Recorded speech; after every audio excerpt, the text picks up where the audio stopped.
અરે યાર, હું ક્યારનો એડમિશન પોર્ટલ ઓપન કરીને બેઠો છું પણ મને ખબર નથી પડતી સીમાં એડમિશન લઉં, સીએસસી માં લઉં કે આઈટી માં લઉં. સેમ યાર, મને ઈ જ વાંધો આવે છે.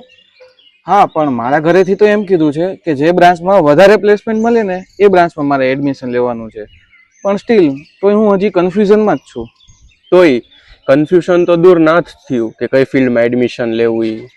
શેનું કન્ફ્યુઝન છે? ચાલો આપણે સમજીએ સી, સીએસસી અને આઈટી વચ્ચેના ડિફરન્સ.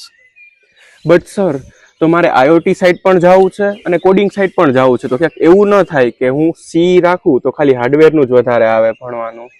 હા, કમ્પ્યુટર એન્જિનિયરિંગ બ્રાન્ચની અંદર તમારું પ્રાઇમરી ફોકસ બેવ સાઇડ હશે, હાર્ડવેર પ્લસ સોફ્ટવેર.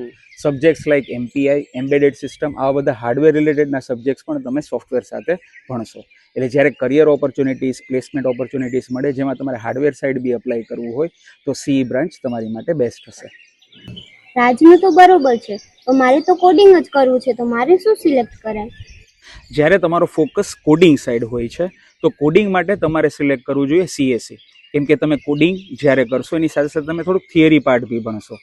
સીએસસીમાં તમે લોકો એઆઈ એન્ડ એમએલ એવા સબ્જેક્ટ્સ ભણશો. તો પછી આઈટીનું શું છે? આઈટી અને સીએસસીનો સિલેબસ સેમ જ છે, બે વચ્ચે તફાવત શું છે? હા, તારી વાત સાચી છે. સીએસસી અને આઈટીનો સિલેબસ ઘણો બધો સરખો આવે છે, પણ જ્યારે પ્રાઇમરી ફોકસ તમારું સોફ્ટવેર ડેવલપમેન્ટ સાઇડ હોય છે, જ્યારે તમારે ખાલી કોઈ સોફ્ટવેર રિલેટેડ જ કોડિંગ કરવું હોય છે તો તમે આઈટી સેક્ટરમાં જઈ શકો છો.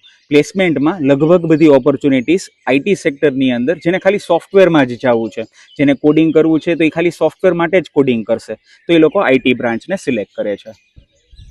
ઓ વાવ, તો મારે હાર્ડવેર અને સોફ્ટવેર બેયનું ભણવાનું આવશે કોમ્પ્યુટર એન્જિનિયરિંગ રાખીશ તો. અને મારે તો એપ્લિકેશનનું એક્યુરેસી વધારવામાં આવશે.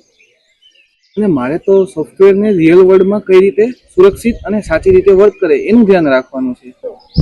કરેક્ટ. તો સીની અંદર તમારું primary focus hardware plus software બેવ સાઇડ હશે.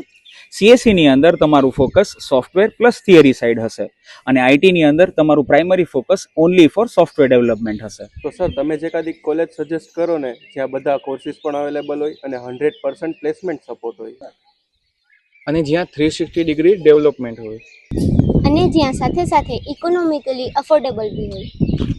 તો બાળકો, તમારા બધા ક્વેશ્ચન્સનો એક જ આન્સર છે. BH Gardi college of engineering and technology.